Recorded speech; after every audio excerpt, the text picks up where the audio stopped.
It has been 10 years since I last attended a job interview, yet here I am at the age of 44, determined to continue pursuing what I truly enjoy. My name is James Price, and I work as a mechanical design engineer. Recently, I moved to a new area, and honestly, this company used to be one of my fiercest rivals. I sense they might offer me a position once they realize the value I can bring to them. I hope everything aligns soon because this is part of my plan. The other part is to free myself from my unfaithful wife. I met Emily in 1993, and even now, I can vividly picture her. Back then, she was stunning and full of confidence, while I was shy and reserved.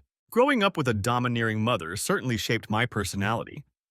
She also had support from her unpleasant sisters, Rachel and Laura, who tormented me throughout my childhood. Rachel was the eldest, 13 years my senior, and Laura was 10 years older.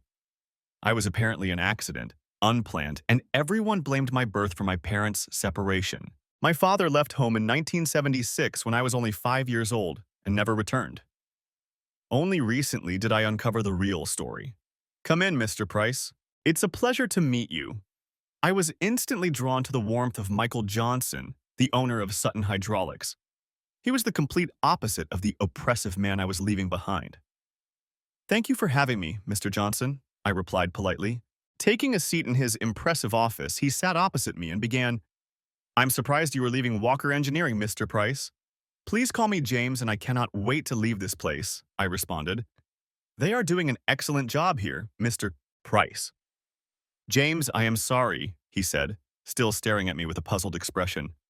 I am doing an excellent job, Mr. Johnson. Please use Robert, he interrupted. As I mentioned, I have worked tirelessly for the past 10 years, and it has been my efforts that pushed the company forward, all without much recognition and, recently, without any respect.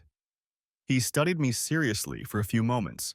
I had not revealed anything about my circumstances, and for now, I was willing to keep it private. There is no doubt that I want you here, James. I can offer you the package you requested, which represents a raise of several thousand, but you also mentioned during the call that if you could help us secure more contracts, you would like a commission. Is that correct? He asked, furrowing his brows. Yes, I replied. I hope it is not something illegal. James, I will not be involved in any wrongdoing, he said firmly. I raised my hand to assure him of my honest intentions. I frequently communicate with our clients. I talk to them daily. I know what they pay for our products, and I am deeply familiar with the contracts. I began to explain to an engaged Robert Williams how no one would suspect that we provide more advantageous terms, and with my designs combined with your team, we could become leaders in the field. What do you think? I proposed confidently. He extended his hand and I shook it. I looked into his eyes and realized I was facing a man of genuine integrity. Another side of the conversation was about to unfold. The plan had been fulfilled, and now I was back to dealing with my unfaithful spouse. Emily and I met at Kingston University in South London. She was finishing her final year in creative writing, while I was pursuing a master's degree in mechanical engineering and design. As I mentioned before, I was too timid to approach her initially, and she was never short of attention from men. She stood 5 feet 5 inches tall with brown hair and large brown eyes, a woman you could truly get lost in. Her appearance was stunning, but I believe she was out of my league. All the guys chasing after her were outgoing and popular. To my surprise, one of her friends started chatting with me at a party, and Emily soon joined us. I had limited experience with women, and perhaps my reserve and modesty intrigued her. Summoning courage, I asked her out, and we began dating. I admit she was the one who took my virginity. However, after roughly half a year, I caught wind of whispers that she had been involved with other men, though I had no proof and feared confronting her. Emily was a spoiled child, pampered by her parents along with her sister Olivia. Throughout most of our time together, I had to tolerate her princess-like behavior. Whenever things did not go her way, she would throw a tantrum and never hesitated to create a scene in public, which left me bewildered. My friends disliked her intensely and advised me to end it. But I had fallen deeply in love, and it was a feeling I had never encountered before. After graduating, we both landed jobs and were able to rent an apartment. Near Southampton in Hampshire, her family originated from there, and I had long since ceased sharing anything in common with mine. We got married a year later, and the following year Emma was born, followed by Grace a couple of years after that. Emily adored being a mother, and everything between us has remained wonderful ever since. I received several promotions, and 10 years ago I began working for Walker Engineering. Pay increases and bonuses allowed us to save for a nicer home. However, like many people around the world, 2008 was a difficult year. The economic recession caused many to lose their jobs, and securing contracts became tougher than ever. We all had to increase our efforts and work longer hours without additional pay.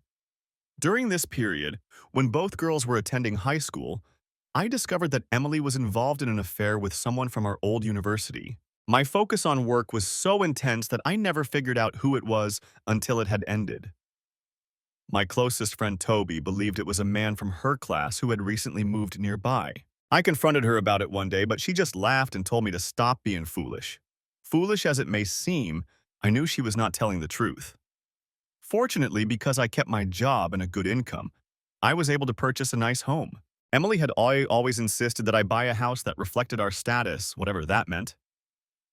As usual, I gave in and we succeeded in buying a beautiful detached 5-bedroom house in Southampton.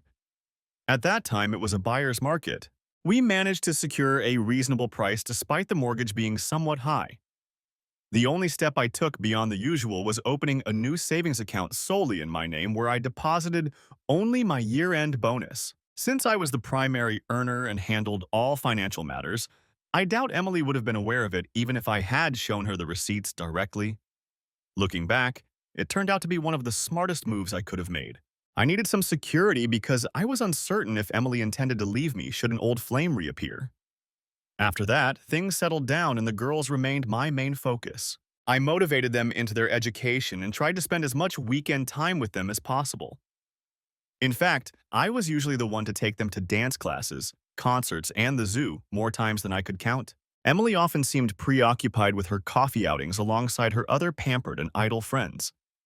I seldom mingled with other husbands, but we all appeared somewhat deferential or submissive in one way or another.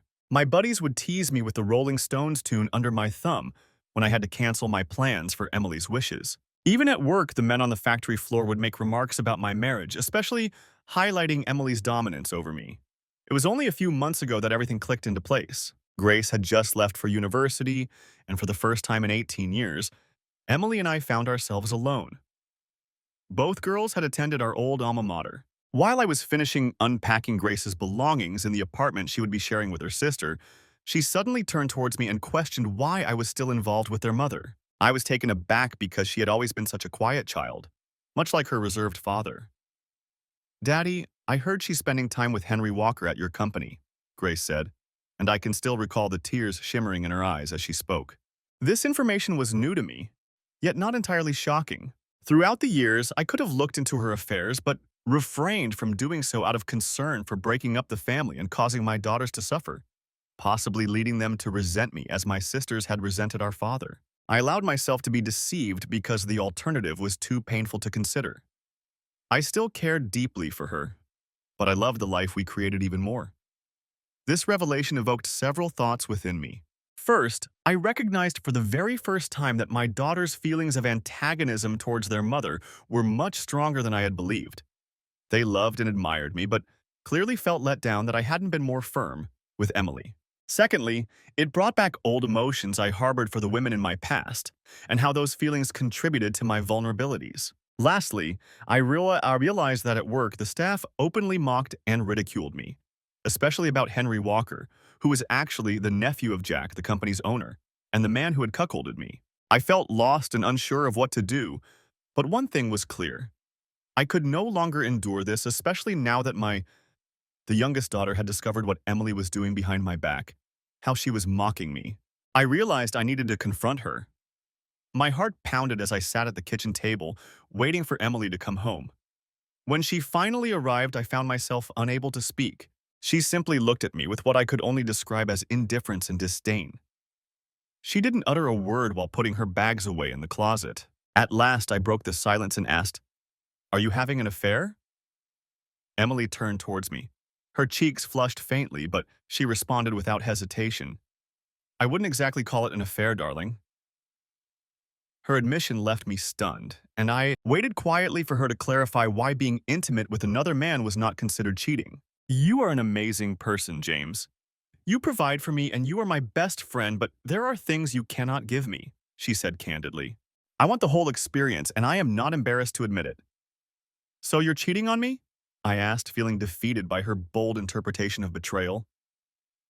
Only physically, she replied, not emotionally or mentally. Those belong to you. My mind was reeling, and my stomach churned at the audacity of her words, which rendered me speechless. I have never refused you, James.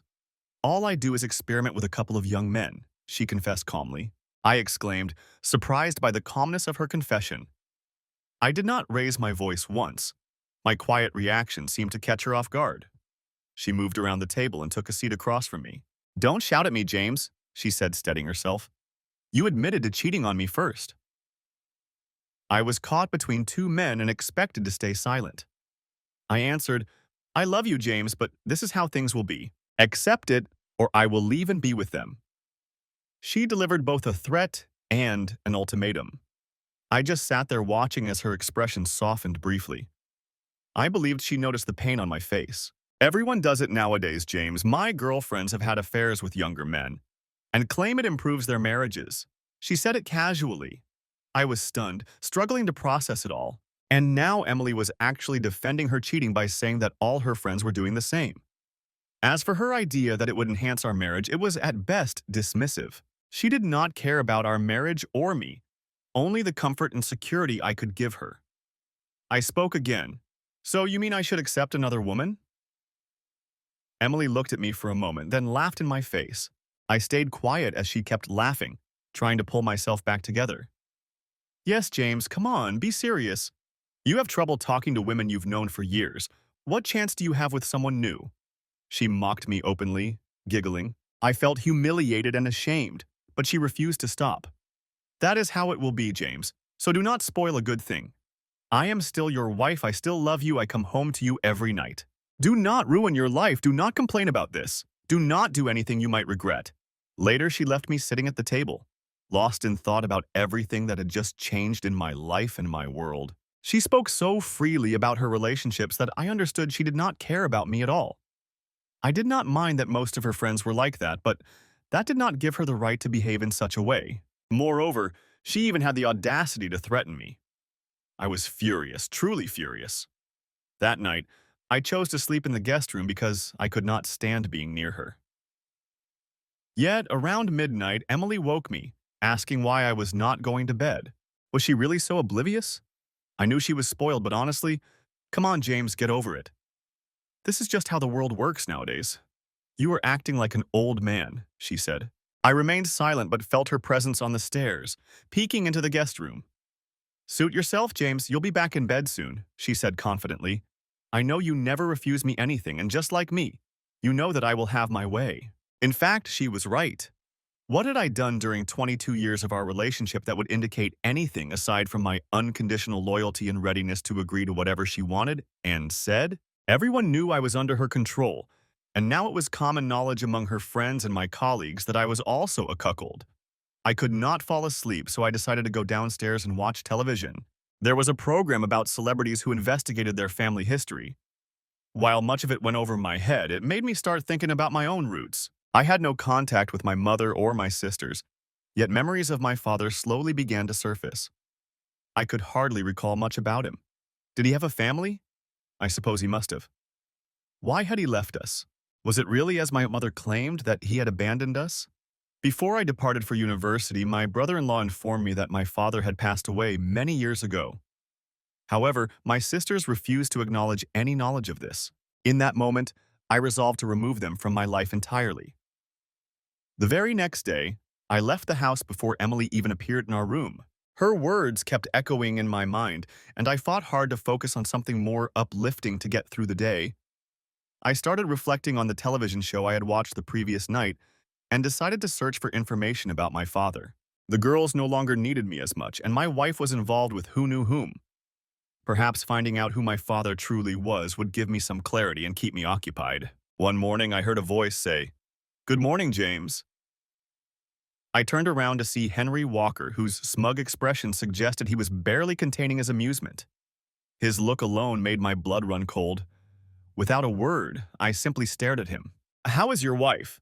he asked, openly mocking me. A few grown men by the coffee machine chuckled quietly. I kept my gaze fixed on them as they smirked, feeling as if the entire world was aware of my private matters. I kept walking by while they continued to laugh at my expense. The boss's assistant, Olivia, appeared to find my predicament amusing and ripe for mockery. Can I get you anything, Mr. Price? Perhaps a couple of balls? I glanced up at her in disbelief. What did you just say? I questioned, locking eyes with her. She shifted nervously, then approached me and said, I already told you there haven't been any calls. Struggling to keep a laugh from escaping, I returned to my office and sank into my chair. The day had started horribly, and now I was the subject of ridicule both at work and at home. I tried to concentrate on my assignment, but the fury inside refused to fade. I resolved to begin tracing my father. All I knew was that he was born in Cambridgeshire and left us at 38 years old back in 1977. So I started searching family history sites from that area. After about half an hour, I located 14 men named James Price, born in 1939 in Cambridgeshire. Believing he might have died before I went to university, I narrowed the list down to 3 candidates. Since I lacked the time to investigate all 3 myself, I posted inquiries on genealogy forums in each town where these candidates had lived. While reflecting on the last 24 hours in my office, the phone rang. It was my boss, Jack, asking me to come speak with him in his office. Jack was an affluent and accomplished man in his 60s who had been married 3 times. Known for his infidelity and domineering nature, he was one of those power-hungry individuals who demand respect but give nothing in return. Many times before, I thought about quitting, but he always persuaded me to remain. Indeed, the salary was the best in the region. The only thing I knew about him was that he was having an affair with his assistant Olivia behind the back of his 3rd spouse. Someone told me, "Your wife is deceiving you, James," he said sharply. "With your nephew," I responded quickly. "Well, yes, he has a fiery temperament. It runs in their family," he replied with a laugh when I stopped speaking. Yet that was precisely what I needed to discuss. I do not want this to harm the business, and family always comes first for me, James. So if you cause trouble, you will be the one asked to leave. Do you understand? He addressed me like a strict teacher scolding a misbehaving pupil. I bit my lip while his restless assistant Olivia lingered by the door, undoubtedly collecting details to share with her colleagues at the factory. As I turned to exit, I wondered why a young woman like her would stoop to sleeping with a lecherous old man like Jack Walker. Passing by her, I caught her giggling again. I lowered my gaze and stepped out. The moment the door shut behind me, I heard loud laughter aimed clearly at me. Returning to my office, I realized this place was no good for me at all. I had paid for my daughter's education, and now all I was doing was financing my wife's betrayals. I was a rather straightforward person. I enjoyed my gadgets but could live perfectly well without a big house. Most of my expenses were due to Emily's living costs. Indulging in weekly visits to the hairdresser and manicurist, along with her car, phone, and other unnecessary extravagances, was her usual routine. I was generally content at work. It was my space to express creativity, and I had achieved great success. I was responsible for designing many of the components produced and sold here. I believed I could easily find another job. They simply thought I was too fragile, and they were correct. I was not the type to confront or cause trouble because I was satisfied. I was just James, a modest engineer that people could easily get along with. I looked at the splash screen displaying a family vacation photo, clicked my mouse, and opened my email page. Waiting there was a message from a woman named Jennifer Holmes from the Cambridge Genealogical Committee. I was amazed at how fast they responded. I clicked to open and read the message. I was astonished Jennifer had read my post requesting information about my father and had reached out to a woman claiming to be his niece. This woman had been on the same website months earlier researching her family history. Her name was Rachel Murray, and she turned out to be my cousin. I gave Jennifer my phone number and asked if Rachel could get in touch with me. Leaving work, I felt a sense of hope. Upon entering my home, the aroma of dinner greeted me immediately. I dropped my bag in the hallway and stepped into the kitchen, where Emily was busy preparing a meal. We exchanged quiet greetings but ate in silence. During dinner, Emily kept attempting to catch my eye, but I avoided it. Apparently, she realized I was still upset. Until tonight, I had not managed to go even a few hours without confusing her or letting her slip away. She broke the silence and asked quietly, Can we talk about last night, James? I replied calmly, there is nothing to discuss. You explained everything clearly last night. I will either accept it or I will not. For a moment, she stared at me with sorrow on her face, but it quickly faded. She took a deep breath, cleared her throat, and continued. You are a wonderful husband, and you have never refused me anything, so please do not refuse me now. Emily pleaded, almost begging, as she always does when she wants something. I asked her if I am so wonderful, why then did you cheat on me? Why humiliate me like that? Honestly, she was breathless and just dismissed the question without an answer. She was acting selfishly, and I was growing more exhausted by it. I felt helpless to make her happy anymore. Despite all the hours I work to pay the bills and provide everything she desires, all I receive is disrespect and mockery. I drive a 12-year-old Range Rover, and she has a car no older than 2 years. She said, listen, James, I have needs you simply cannot meet, so either handle it as I know you can, or send me to a younger man. You mean Henry Walker? I reminded her, everyone knows you slept with him. Emily. She admitted, yes, Henry and I are lovers. HEK. He is actually your boss, James, and one day he will take over the company from his uncle.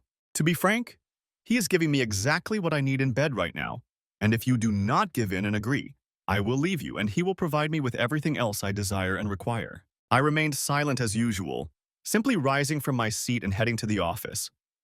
I really wanted to hit something or someone, but instead I sank into my chair and buried my face in my hands. A scream caught within me. Tears welled up in my eyes, and I wished to be anywhere but here and now. I found a tissue and wiped my eyes just as the phone rang. When I answered, an unfamiliar voice spoke on the other end. It was Rachel.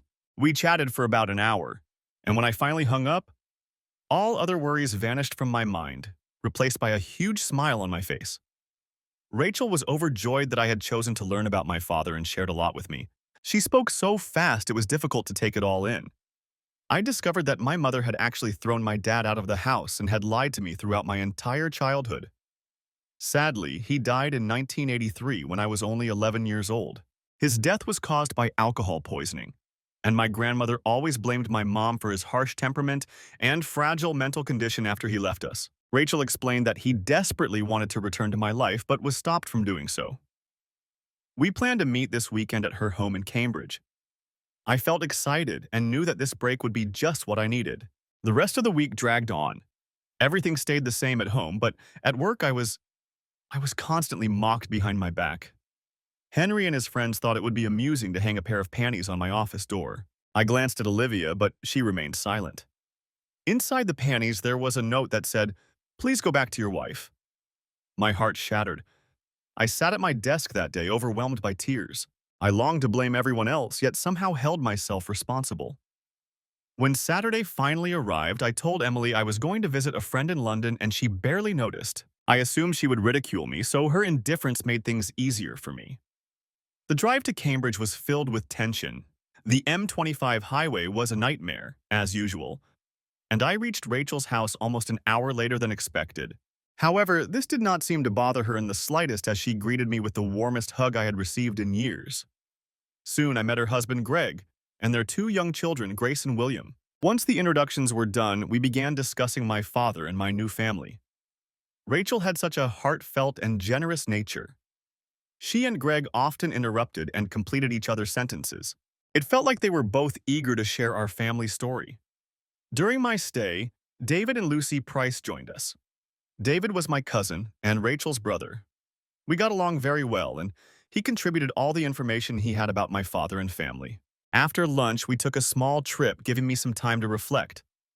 Upon returning, David and I spoke about work and family life.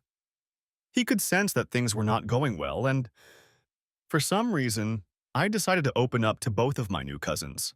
They simply told me not to tolerate the situation and assured me they would support me if I ever needed anything. I felt incredibly thankful to them. Leaving Cambridge, I gained a fresh outlook on life. I had been deceived countless times and treated terribly throughout my years, but discovering a family that showed me more kindness and honesty in a single day than most people I had ever known filled me with hope. I realized I needed to fix my life and find happiness again, not just for myself, but for my daughters, my friends, and my new family. When I arrived home, it was 8 o'clock in the evening, and Emily was just about to head out. I asked her where she was going. "Out with friends," she replied. I snapped, "Do you mean Henry or Max?" She seemed surprised that I knew the name of her other lover. I gave her a look that conveyed understanding. She begged, "Please do not do this again, James," seeming indifferent to my feelings. I pleaded, "Emily, I am asking you to stop this and become my wife." She responded, "Stop being silly, James. I am your wife and always will be. Do not deny me my pleasures and I will make your life easier. I will return by midnight." Ignoring my request, she continued to pressure me. She moved toward me with open arms, but I turned away. Without saying a word about my obvious rejection, she picked up her Prada purse and walked to the door. I said with a trembling voice, "Emily, as your husband, I am asking you not to do this." The more intense the moment, the more abruptly she halted, turning to look at me as if questioning who this stranger was and what he could possibly be thinking by speaking to her that way. Her hesitation lasted merely a heartbeat before she suddenly burst into laughter. "What are you going to do, James? Leave me. You will never find the courage for that. We both know you will always stay by my side." I felt humiliated, lowering my gaze as her words echoed relentlessly in my mind. No guts, no glory. Deny me my pleasures. I always knew she was a spoiled princess. Her parents had made sure of it. I was aware I treated her like royalty while I bore the burden. I understood she was selfish, but always believed she loved me above all else. I realized I was a fool and had been one far too long. This needed to stop, and I had to devise a plan to make it happen. Without delay, I plunged into action. In fact, I began while Henry or Max was entangled with her. Maybe they were together with her. Perhaps that was what she meant by enjoying having her cake and eating it too. I provided her security, protection, and material comforts while two young suitors satisfied her desires freely. These thoughts sparked a burning fury inside me, distracting me completely. I had to find a method to sever my last remaining emotional ties to her, and I believed I had discovered it. I located the box I had long sought and the specific photograph inside. It was the only picture showing my mother and sisters. I doubted it would work, but decided to cut out Emily's face from the photo and paste it next to them, hoping this symbol would help me move on. I had no feelings left for them, and seeing Emily's smug expression only made things worse. I placed it on the desk beside the monitor in my office around 1:45. I was wrapping up my tasks and had mostly made up my mind about what I planned to do soon. I had a rough estimate of when I would leave, possibly in a couple of weeks. There was some time since Emily did not suspect I was planning to leave. It might fail, and I would certainly need assistance to make it happen. Yet by then, I had convinced myself I was going to follow through completely. Suddenly, I heard someone rush through the door, and as I stood to check the window, I saw Henry Walker's car driving off. I heard her ascending the stairs and quickly deleted my draft. From now on, I would have to use private browsing. I waited for her to enter our bedroom and then come back downstairs before making some coffee. Sitting on the couch, I reflected on a future away from here. And honestly, without my daughter's presence, I knew it might not be so bad. I resolved to try moving closer to them. On Monday morning, I arrived at work fully aware that I would not lift another finger. Jack Walker could dismiss me for all I cared. I strode to my office, ignoring the jeers and remarks thrown at me. I planned to destroy those monsters, and I knew my fury would fuel me through this. I secured an appointment at the bank for 1 o'clock in the afternoon and took time to prepare by reviewing my financial situation. The chances were slim, but if everything fell into place and the right people supported me, I knew I would come through this situation unharmed. The meeting proceeded exactly as expected. I managed to close my savings account and remove my name from our shared account. I still had an ISA with a few thousand in it, so I withdrew the cash and put it in my wallet. On the way to the office, I stopped at the PC World store where I purchased 2 digital voice recorders, a 500GB USB 3.0 hard drive, and a new hard drive for my PC. Back at the office, I sat at my desk and attempted to access the company's personal client files. I had caught a glimpse of them in Jack's office, so I knew they existed, but I needed his password. It took me less than an hour to figure it out. Ironically, his wife's name was his username, and the password combined his own name with a 6-digit date of birth code, Jack24656. With everything I required, I connected the hard drive to my computer and downloaded all the files onto it. 10 minutes later, I repeated the process with all my new blueprints and designs for the energy-efficient hydraulic pump system I had been developing to keep the company ahead of its competitors. Our pumps served air conditioners, heavy machinery, and even the dairy sector. After that, I wiped all my computer history, including these new plans and designs, before turning the machine off. I removed the hard drive and swapped it for a new one. I packed everything into my bag and reinstalled the Windows system. The rest of my day was devoted to researching our competition using my phone. I logged onto the Monster website to search for engineering positions in the South London area, and then finished for the day. That evening, after the quiet dinner, I went to my office and found out that one of our main rivals, currently facing financial difficulties, was seeking a mechanical engineer to assist with designing and managing the workshop. It was not exactly my dream job, but it was quite close. They were offering a salary £1,000 less than what I was earning at the moment, so I sent an email with my CV attached. That night, I chose to sleep in our shared bed so I would not disturb Emily, but I made sure I was already asleep when she came in. I sensed her pressing against me, which made me feel nauseous. Yet, despite the discomfort, it was strangely satisfying to respond that way. She grew repulsed by me, and I believed that would be beneficial for me in the long run. The following day, I got a call from a very surprised Michael Johnson of Sutton Hydraulics. We talked briefly, and he was shocked that I was even thinking about leaving Walker Engineering for his small firm. He offered me the job almost right away, but I insisted on having an interview the next day, and he agreed.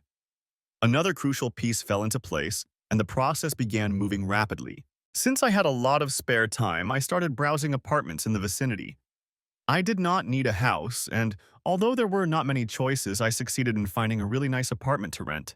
It cost £1,200 each month, had 2 bedrooms, and was just right for me.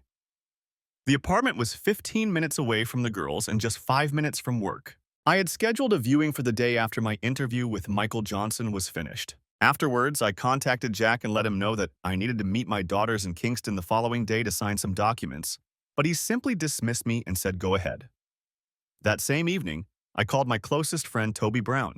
We had known each other since 6th grade, both attending school in Kingston.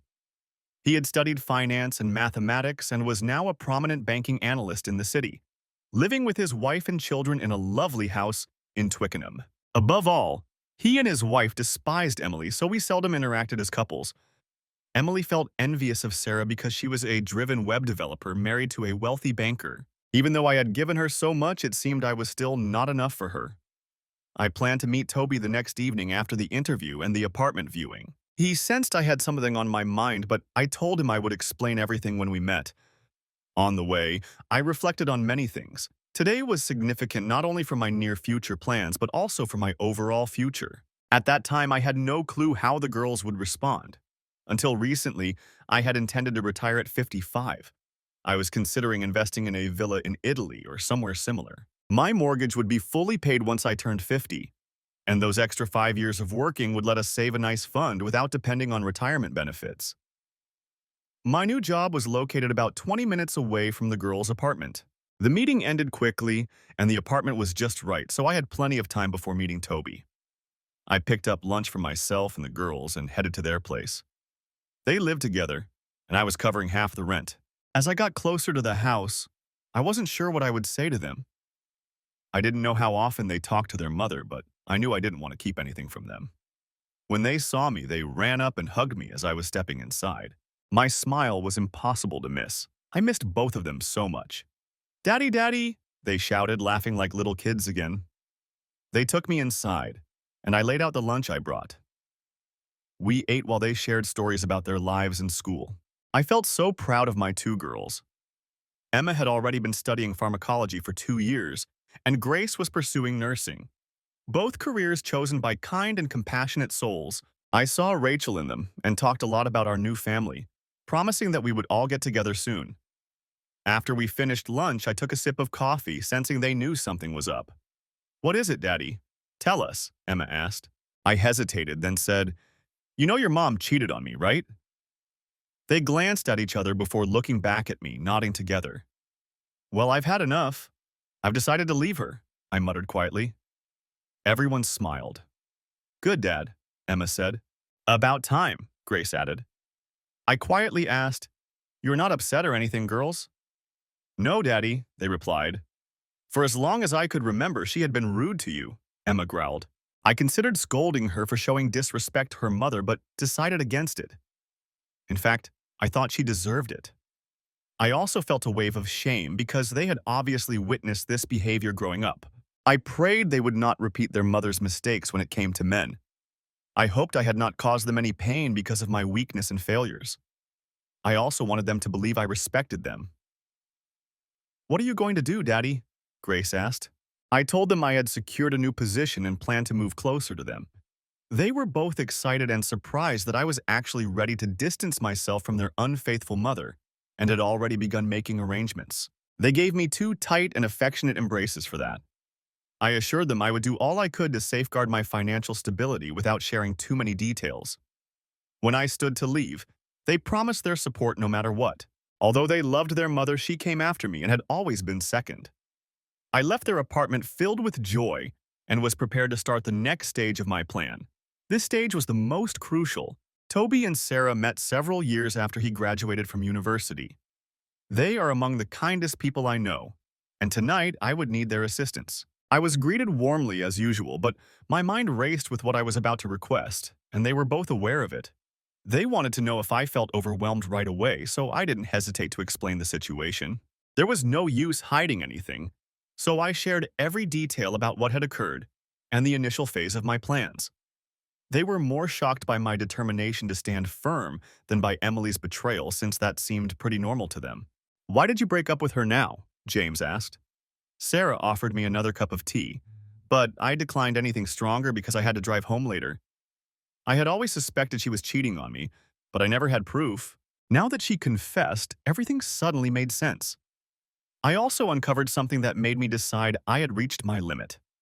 I told them about meeting my cousins, how my mom forced my dad to leave the house, and how my sister took my mom's side. My father was a lot like me, or perhaps I was a lot like him, but this time my daughters stood by me. "It was this revelation that made you finally defend yourself?" Toby asked with worry clearly visible on his face. "No, I was taken to my father's grave. At first I hesitated, but then I managed to lay some flowers and say a few words. When I looked at the inscription on the headstone, I was stunned. That was when I realized I had to move on." "What did it say?" James, Sarah, and Toby asked at the same time. It had a rose carved on it, with a dedication in his memory underneath. The date of his birth was engraved, and below that the age at which he passed away. Everyone fell silent for a moment before I spoke again. "He died at the age of..." At the age I am now, James and Emily reacted with some surprise to this revelation. And I realized they understood there were moments when I might reach for a shot glass as he did, or spiral toward despair like my grandmother believed he was doing. I faced a decision to either become like him or resist. I spoke clearly, explaining I had made up my mind that I would no longer destroy myself by attempting to be the flawless husband while being subjected to bullying and mockery. At that moment, I felt weaker than I had in weeks. Admitting to my friends just how low I truly was proved to be more difficult than anticipated. James had thrown me off balance. "What do you expect from us, James? Please say no if this is too much, but I have a plan to protect myself and manage this," Sarah interjected. I smiled and nodded. Sarah did seem to possess a resilient side to her personality. When I suspected she was unfaithful back in 2008, I opened a separate savings account and funneled all my bonuses and extra cash into it. Fortunately, the only way I could secure a mortgage loan for the amount required was by applying solely under my name. Emily had no substantial employment record, so it was easier for me to take care of the application alone. I knew if anyone could grasp my reasoning, it was James. With interest, my savings now total £60,800. I still owe £120,000 on my mortgage, but a house on the street next to mine recently sold for over £500,000. "James, I need you and your contacts to help me get a short-term loan for the remaining £60,000. I want to clear off the mortgage." Before I decided to divorce her, Sarah asked when that would be. I replied, "Why bother? It means she would get half anyway." Sarah responded by saying, "Unless you consider the 60,000 odd in savings that I am keeping, she can fight for half of everything." "But that is where you come in," I said, pausing briefly. "I want you to create a new company," Toby interrupted, asking what I meant by registering a new company. I explained that I want to transfer ownership of my house to your new company, so she will not be able to claim it. "I have researched this, and if I pay off the mortgage, all I need to do is go to the land registry and transfer the ownership to your company." Toby and Sarah exchanged glances for a moment. "Will that work, James?" Toby asked. I said if I divorce her, she will hire a lawyer and fight for everything. She does not have the money for legal fees, and I am sure her parents would not want to cover such an expensive bill if they learned their daughter was unfaithful. Plus, I am hoping to use her opinion of me to my benefit, I explained. How so? Toby inquired. She thinks I'm a coward who will never leave her, so I won't ask for a divorce until the house is sold. Then the property becomes cash. By the time she realizes I am divorcing her, we can move that money into multiple accounts. Toby just smiled and said, I never knew you had that side, James. So you are going to assist me? I asked. Absolutely, he said. I will start immediately, but you know a clever lawyer will try to track the money down, won't they? Yes, I said, but it will take them a long time and she will not be able to. I was not prepared to face a huge legal bill afterward. After another hour of talking, I set off for home. Everything was starting to fall into place. While heading back, I made up my mind that I would not even proceed with filing for divorce. I was convinced I wouldn't meet anyone else, especially not Raymar, so this way I would have more time. I figured Emily would not notice my absence for at least a month. At that thought, I chuckled silently to myself. By the coming week, I would be gone. When I arrived home, it was nearly 2 in the morning. I peeked into Emily's room, and she was fast asleep. No guilt was keeping her awake, I thought, and decided to spend the night in the guest room. Thursday morning came, and I left the house before Emily even woke up. I penned my resignation letter early in the day, and by lunchtime, I called Toby. I have good news, bad news, and then good news again, I said. All right, let's hear them in that order, he replied with a laugh. The good news is that I have registered the company. The process only took about an hour at the company's house, I explained. The bad news is that securing a loan for the amount you need will require serious collateral, like a house, which won't work for you, he answered. I was frustrated, rubbing my head, searching for an alternative, when Toby continued, Listen, James, you trust me, and I trust you. I've discussed this with Sarah, and we are on the same page. I will transfer £60,000 into your account right now so you can get started. Just make sure you pay me back when you find the money. I was speechless, completely taken aback. If he could see my expression now, he would understand just how thankful I truly was. This is becoming overwhelming, Toby. You have already done so much, I interrupted him. Just accept the money and leave. Do whatever is necessary, he replied. You have no idea how much this means to me, my friend. I am deeply indebted to you. Simply do it. Walk away from this disrespectful, money-hungry fraud and be content with that. Because that is all we truly want. I provided him with my details and ended the call. My next phone call was to the bank to arrange a meeting the following day after work, or what was supposed to be work. I then drove to the local Land Rover dealership. I was familiar with the man there since that was where I had purchased Emily's Range Rover Sport close to 10 months ago. In fact, I was still making payments on it. I already had a plan to secure some additional funds. Hello, Mr. Price? Have you finally chosen a new vehicle? John Reeves greeted me at the entrance. He owned the dealership. No, John, I want to talk about selling my wife's car and settling my debt, I explained, feeling more pleased than I perhaps should have. I hope everything is fine, he inquired. It's all right. You have met her, and you know how demanding she can be. Now she wants a Mercedes 4x4. I hesitate to say anything negative, but she comes across as quite difficult, he admitted. We reached an agreement fairly quickly. He would take back the Range Rover and we would cancel the existing payment plan. I promised to return later to upgrade my own car. He was aware he could recover the value of Emily's vehicle by reselling it as nearly new. I apologized for any trouble caused, but the idea of him selling me another car still lingered in my mind. The costly, brand-new Range Rover more than compensated for itself. On my way out, I grabbed a brochure from 2016, not for me, but for Emily. When I arrived home, Emily was sitting in the living room sipping coffee, appearing a bit pale. I removed my jacket and dropped my bag onto the floor. Is everything all right, darling? I asked through clenched teeth. Yes, just a bit tired, dear, she replied, taking a sip from her cup. She stretched out her arms as if asking for a hug to feel better. I ignored the gesture, returned to my bag, and pulled out the brochure, announcing, I know what will cheer you up. I walked over and seated myself on the coffee table opposite her. She glanced oddly from the empty spot beside her to me. What do you have there? She inquired, eyeing the brochure. Your car is almost a year old, and I visited the dealership today, where I saw their latest model. It's truly impressive, I said, watching her eyes brighten. I want my wife to have the best, so I intend to trade in your car and get you this one, I added, indicating the new 2017 model in the brochure. Oh, how I adore that, she said, ignoring my plan. You always manage to lift my spirits, don't you, James? The only issue is they already have a buyer lined up for your car, so I need to get it there by Friday afternoon. I will finish work early and drive it to the dealership, and you can use mine this weekend to visit your loved ones, I explained. Her last comment made her recoil, a look of shock and disbelief appearing on her face. A troubled expression suddenly appeared on her face as she looked at me. I asked, "What is wrong?"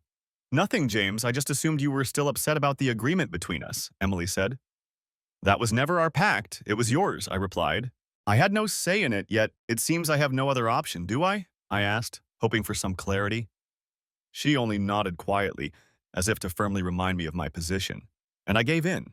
"I love you, James," I declared, turning towards her and receiving a genuine look of worry in return. I said nothing further and simply moved towards the kitchen. The phone rang as I stepped outside to the garden to answer it. Toby confirmed that the funds had been transferred successfully. Ready to act immediately, the following day I entered the bank and found myself seated in the office of a mortgage advisor. She appeared to be about my age but did not wear a wedding band. I wondered fleetingly if life beyond Emily was possible, then quickly dismissed the thought. 1 hour later, the mortgage was settled. Every other account was closed. I visited multiple homes and opened a new account with a different bank. I felt relieved knowing I would no longer have financial obligations unless Emily hired an attorney and took me to court. My smile vanished as I returned to the office. Ignoring Olivia as she stood to speak, I settled down with a cup of coffee to consider the next phase of my plan. I contacted the land registry and completed the necessary online forms.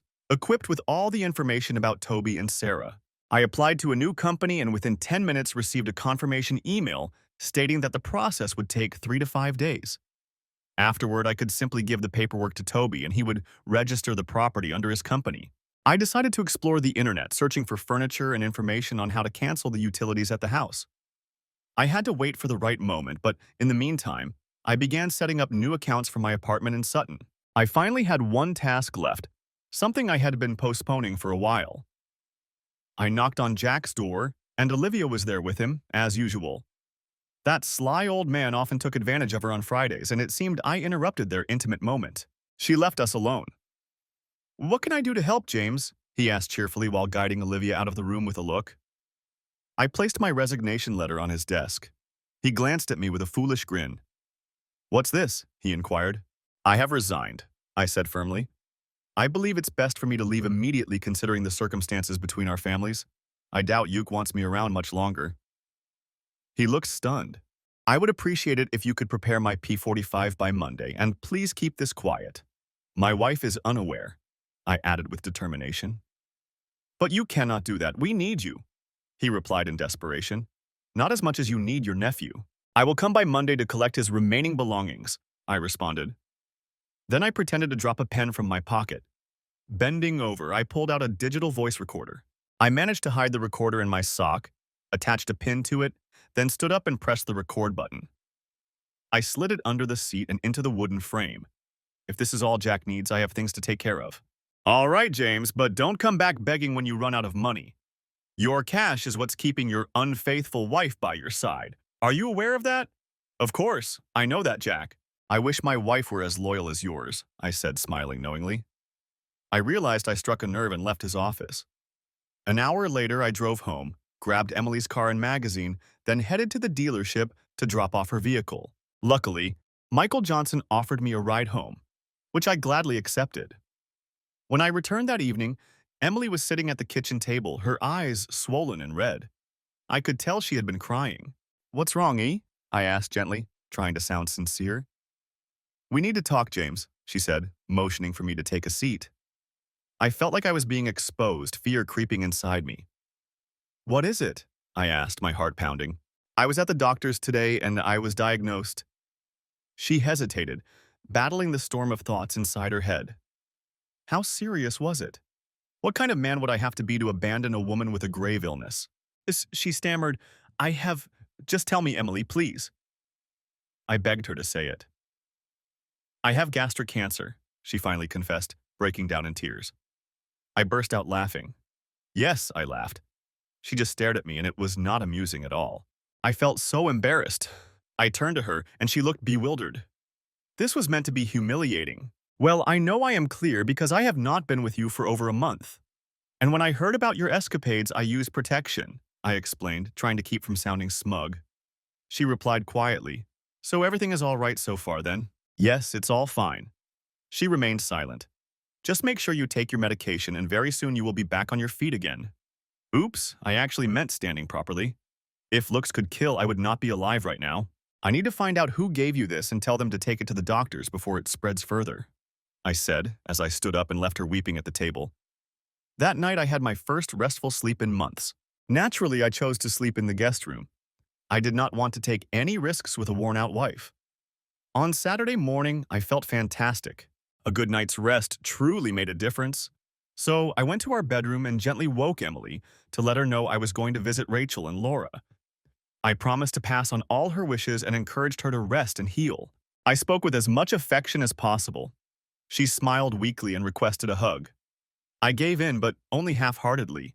When she let go, she must have sensed something was wrong because she looked at me with sorrow and said, "You think I am repulsive, don't you?" I said nothing, and suddenly tears began to stream down her face.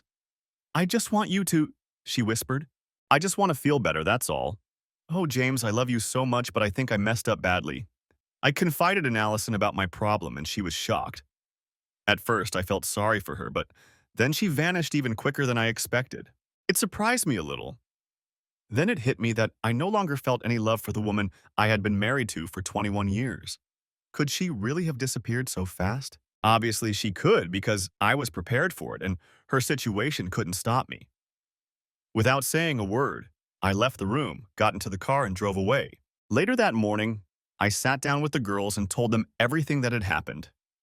They were astonished, and I could tell they had gained a newfound respect for me. I shared the story about the little visit to the doctor, which they found amusing. I shouldn't have laughed, but I couldn't resist. It made me wonder if the girls hated her as much as I did. "What is she going to do about Daddy?" asked Grace. "She will have to either move in with her grandparents or convince one of her lovers to take her in," I replied. I suspect those two gentlemen were only interested in being with a married woman and boasting about it. I doubt either of them wants a serious relationship with her. "What do you think?" I asked. They just looked at me and shook their heads. That evening, I stayed with Toby and Sarah at a dinner party they were hosting, attended by many of their friends and colleagues. Among the guests were several singles. I noticed some women my age, and I felt confident enough to start a conversation with them. The alcohol gave me the courage to approach a woman named Amy who caught my attention. She was a divorced friend of Sarah's, and as the drinks kept coming, she even convinced me to dance. It turned out to be an enjoyable night, exactly what I needed. A night when I wasn't obsessing over Emily, the end of my marriage, or my plans to leave her. It felt like a burden had been lifted from my shoulders. When I got home late Sunday morning, I found Emily busy with chores around the house. I walked into the living room and, upon seeing me, she quickly came over and hugged me. I simply patted her back and asked, "Where did you stay last night, James? I thought you were coming home." She replied, "Toby and Sarah held a dinner party, and I drank too much, so I slept on their couch," I answered casually. She looked at me with suspicion and said, "That's unlike you. Did you have fun?" I had to be careful not to reveal too much, so I took out my phone and showed her some pictures. Her face soon flushed with embarrassment.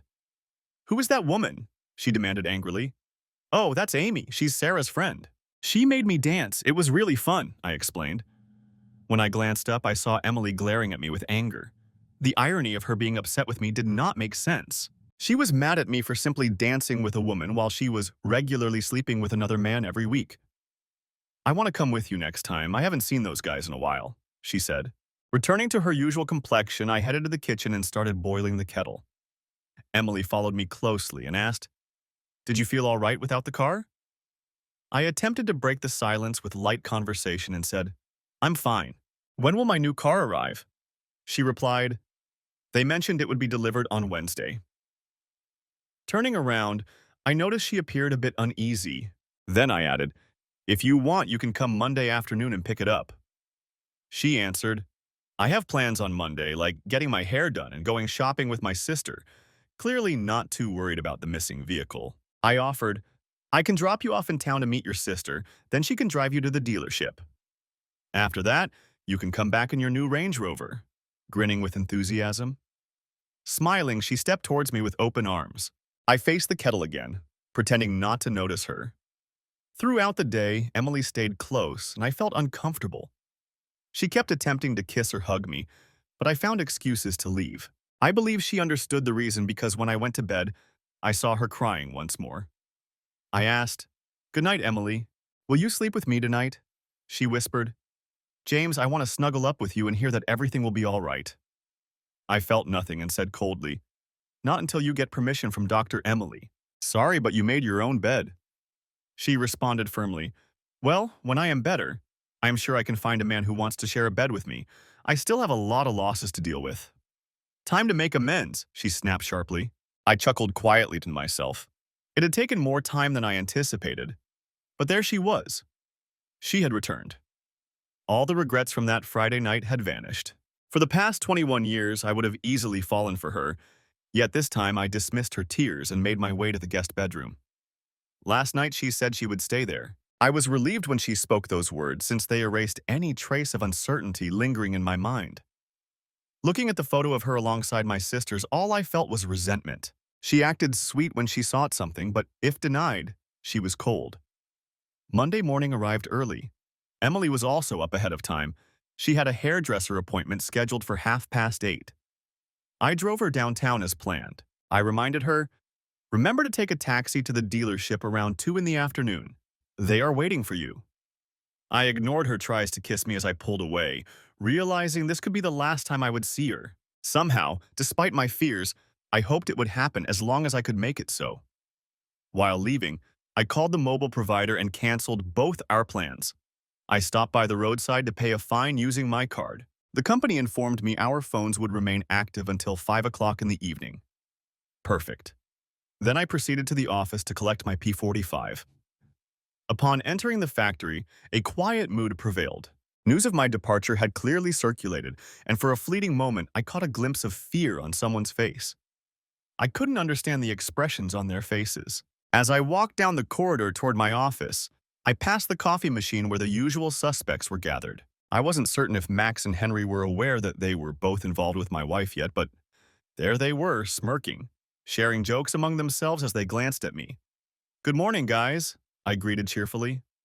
"Good morning, James. How is the wife?" they responded, triggering the usual burst of laughter. I still couldn't fathom how that joke remained amusing today. "Not much to say, I'm afraid. Someone among you underdogs has stolen it," I replied. I walked away in total silence, and as I turned back, their jaws dropped while Max shouted something at Henry. I heard a loud noise before heading upstairs. Olivia noticed me approaching and gave a faint smile, lowering her gaze. Perhaps now I was earning some respect. Jack stood at the door before I could knock and said, "I have what you need, so take it and leave." Maybe this respect business was just my imagination. I entered his office and sat down. I slid my hand under the chair and discreetly placed the recorder into my pocket. I was aware that he had shared his weekly Friday night story with Olivia, and now I had everything recorded. "So you have another job, James," he snapped back. At first I ignored him, but then I decided to give him what he wanted. "Nothing," I said. A broad grin appeared on his face as he likely thought I would soon be crawling back to him. "So I get last month's paycheck and my year-end bonus," I said. He suddenly burst out laughing the moment Olivia entered the room, carrying my P45 form. "What is so amusing?" she asked. James had just requested that his bonus and salary be handed over to him directly. Olivia laughed along, saying, "That is too funny." I thought, why not join in and laughed as well? Their expressions turned to disbelief, staring at me as if I'd lost my mind. "Why are you laughing?" James demanded. "Olivia, I really do not understand," I said. "Why do you allow that old jerk to sleep with you every single week?" My laughter grew louder, causing them to freeze while Olivia's eyes widened and Jack's face hardened with anger. She threw my papers on the floor and rushed out crying. "You scoundrel!" Jack shouted. "Get out of my office and leave my company at once or I will have my men drag you out by your ears." I kept laughing as I left the house and headed to my workplace to gather my remaining belongings. I was still chuckling silently when I parked in front of my home. After getting out of the vehicle, I lowered the back seats, opened the trunk, and stepped inside. As I moved through the house, I thought about what I wanted to take with me. I had several Romero burrito wrappers, so I took them down and wrapped them in some plastic I found in the garage. I put them in the car and continued packing around the house. Eventually, I climbed upstairs and emptied my closet. I pulled all the documents out of the safe, including the girls' birth certificates and our marriage license. Then, I located an attic ladder and proceeded further. I went upstairs and came across all my old belongings. My diploma and family pictures were still there. Then I headed to the handyman and gathered all the jewelry I had brought from Emily over the years. It must have been worth more than 10,000. After that, I also took all the handbags, shoes, and expensive coats I'd collected. In fact, I had purchased the entire wardrobe myself, so I took everything. I've always been quite organized, so I had receipts for almost all the items for insurance purposes, which will come in handy when I decide to sell everything. Once I finished packing, I realized I would need a television, so I grabbed that along with my movie collection and Blu-ray player. By then, my car was completely full, and I thought I might have to leave some of Emily's clothes and other less essential things behind, including some of my old clothes. The new version of me would need a fresh wardrobe, and I was sure Rachel and Laura would jump at the chance to help with that. I found the best photos of myself and the girls and put them in the car. I wasn't rushing anywhere because Emily wasn't expected back until after 2 in the afternoon. I made myself a cup of tea and took 5 minutes to relax. I believe having a cup of tea should be part of the Magna Carta. Then I called the phone company and canceled satellite TV, phone, and internet. I also contacted British Gas and Southern Water to stop the utilities. It would take a few days to process, but I didn't mind. I returned to the bedroom and sat down on the bed when I noticed something that sparked a thought within me, something that even frightened me. It was at the very top of the closet inside a dusty old box. It was Emily's wedding dress, a garment she cherished probably even more than I ever did. I carefully took it down and then found our wedding album among the box of photographs scattered on the bed. Grabbing the duvet cover, I gathered all my belongings and stepped out into the garden. Once outside, I walked to the center and stacked everything into a heap, adding all of Emily's clothes and items I knew I could not sell. I made sure to leave only her underwear because I did not want to risk contaminating anything. I went to my car, locking all its doors securely, ready to leave. Looking at my watch, I saw it was only 1:45 in the afternoon. I called Michael Johnson and told him I could hand over my P45 form later that evening, alongside the night shift so I could restart work the next morning. He was delighted, and I told him I was already putting plans into motion to attract new customers and enhance the hydraulic pumps, making them extremely competitive in the market. I think he sensed my excitement, and as I ended the call, I hoped I had brightened his day. It was already 2 o'clock in the afternoon, and I sat waiting for a call. Discovering some paint thinner in the garage, I went back out to the garden and poured it over my wedding dress, about to set it on fire when the phone suddenly rang. "Hi," I said quietly. "What is happening?" James shouted. "Emily." I picked up the phone and asked, "What do you mean, Emily?" with a hint of sarcasm.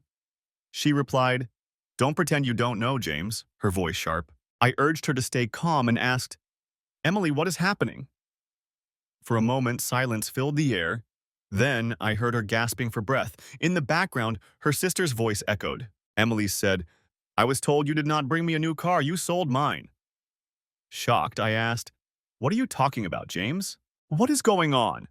Her panic grew, and she replied, "From now on, if you want a car, you'll have to pay for it yourself." I tried to keep my composure, my heart beating wildly inside my chest. Emily's voice softened, full of confusion and hurt. She said, "I don't get it, James." I answered firmly, "You heard me correctly, Emily. If you want the car, you can purchase one on your own." Suddenly, she said, "If you will excuse me, I need to clean the kitchen." I was stunned and whispered, "What is this? Some kind of cruel joke?" She shouted angrily, "We will talk when I get home, James. I'm tired of being treated like a child." Silence returned, but I could hear her breathing hard, pacing anxiously. A door slammed, confirming she had left. I knew she would be with her sister soon. She could convince her in mere minutes. Her voice returned frantic and desperate. "James! James! Are you there?" I answered as calmly as possible. "Yes." She said suddenly, "You said you were in our kitchen." I responded, "Yes, why aren't you at work?" Her breath hitched, panic rising vividly in her tone. She repeated, "James? James? James?" Before I ended the call, leaving her voice calling out my name fading. I stepped outside, struck a match, and lit the fire, my mind racing with thoughts. My past erupted as I walked away.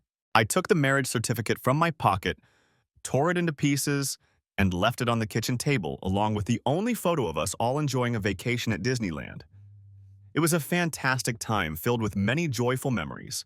I wondered if she held the same feelings. I got into my car and drove off. At the end of the street, I noticed Emily and Jennifer arriving at the house in the rearview mirror. Neither glanced up. They simply rushed inside. I switched off my phone, smiled, and drove away. The road was nearly empty as I headed toward my new residence. Yet, an unsettling sense of dread clung to me.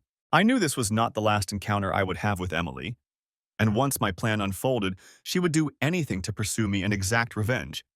That was her nature. I also realized she would involve the girls, and I wanted to shield them from our conflicts, especially since they needed to concentrate on their studies. I arrived in Sutton by 4 o'clock in the afternoon and decided there was enough time to visit the local phone store to set up a new mobile contract. I also caught the administration team in the middle of processing my P45 and met Freya, my new receptionist. She was quite young, but maintained a highly professional demeanor, a stark contrast to Olivia. Returning to my new apartment, which was completely bare, I was grateful for running water and electricity. I found the kettle I had brought from home and prepared to settle in. After making myself a cup of tea, I gathered my belongings and ordered a pizza.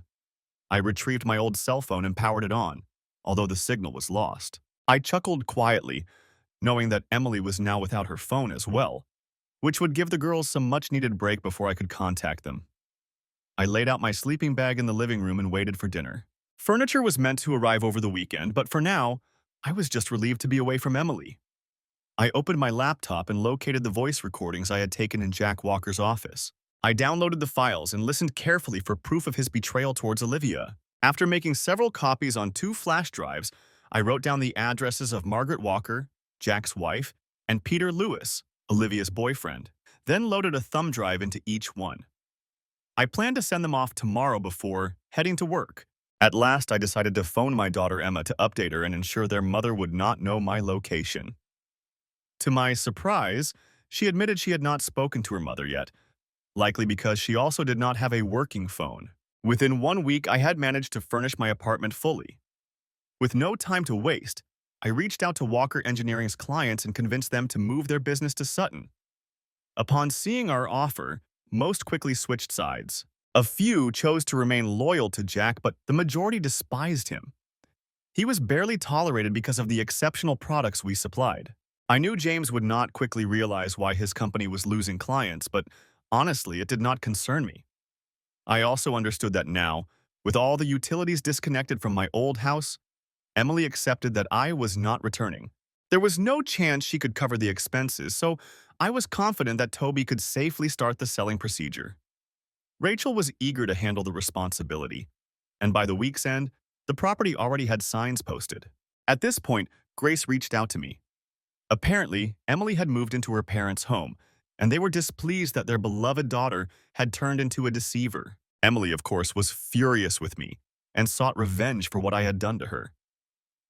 Oddly enough, I found a strange pleasure in this, yet I knew the conflict had not concluded. Over the weekend, I received an invitation to another dinner at Toby and Rachel's place.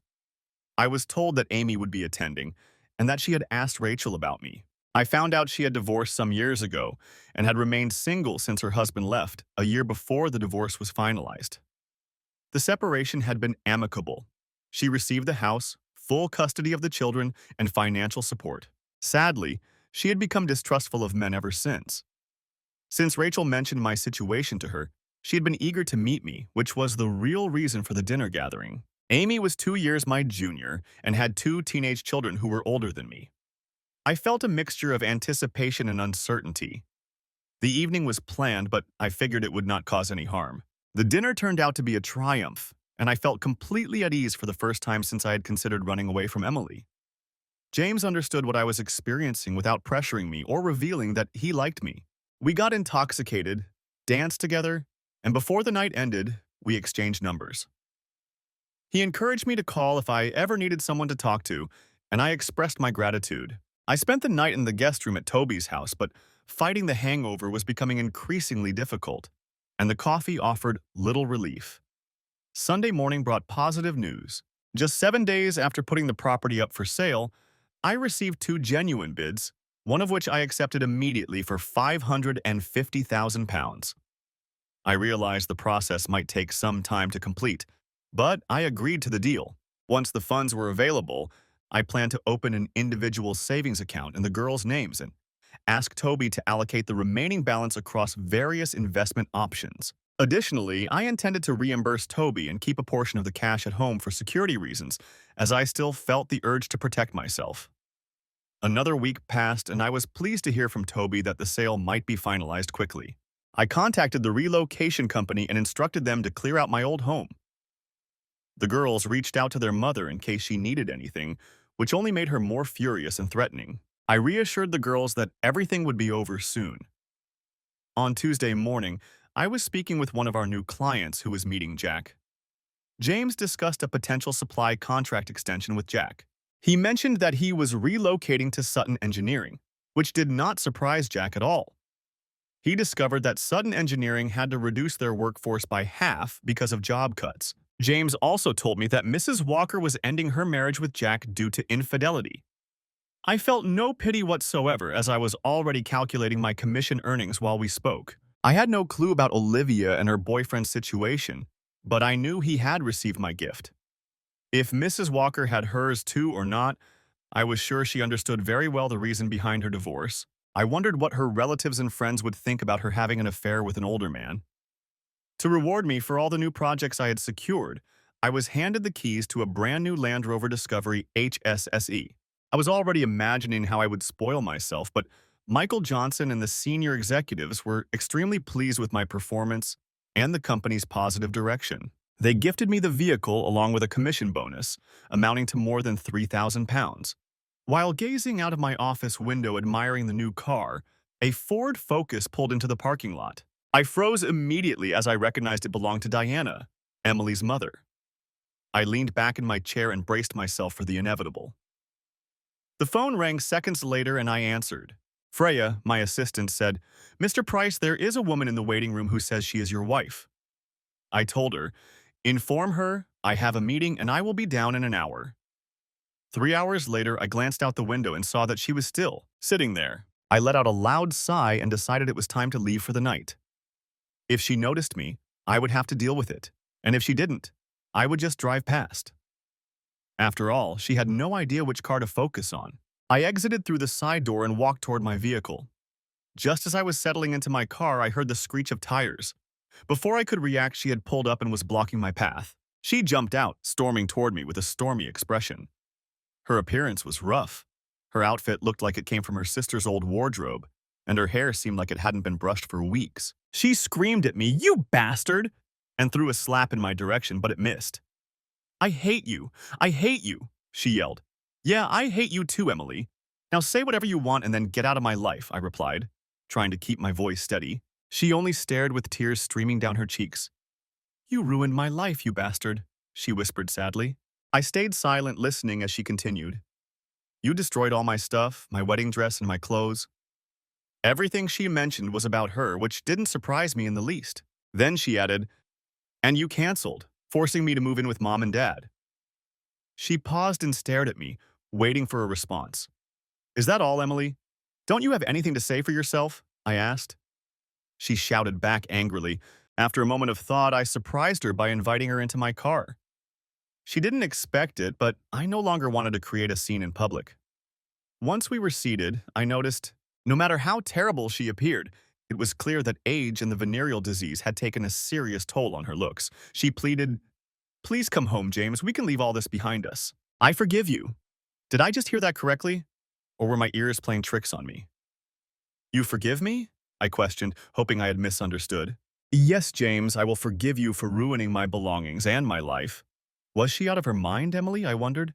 She just stared at me as if I had lost my sanity. You blatantly cheat on me and show me no respect, even though I give you everything. And now you expect me to forgive you, I said. But I thought, no, Emily, you are only thinking about yourself. I will never be with you again, so leave and be with one of your lovers, I replied coldly. She shifted uncomfortably in her chair, and then I realized, I guess once you became single, they didn't want you anymore. They accused me of giving them a sexually transmitted disease and claimed I was just having fun. They said they would never want me as a girlfriend because I cheat.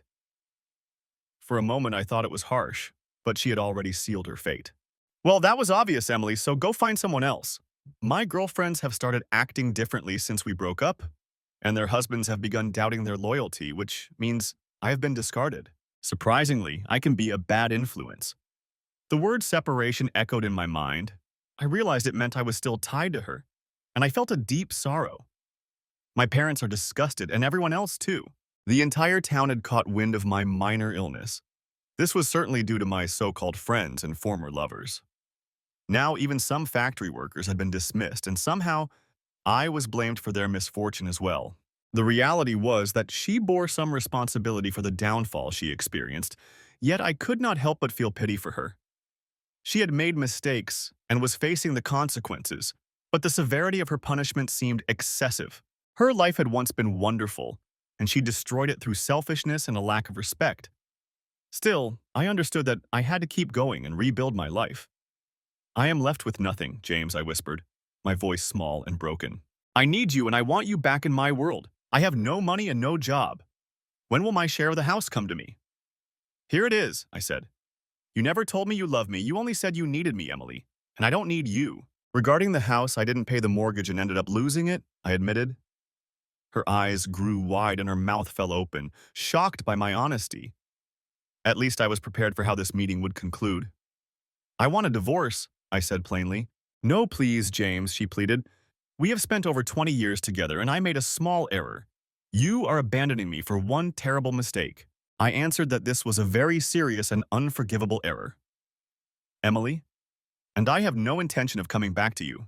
Please, James, she cried loudly, her voice echoing through the car. I need a clean break. And if you agree, I will give you £30,000 in cash, I proposed. I noticed her expression change as the tears disappeared and were replaced by fierce resolve. No, she shouted. I will fight you in court for everything. There is no way you will lose the house. You are too clever for that. Damn it, she said. I was right and now I have the upper hand. All right, Emily, I began firmly.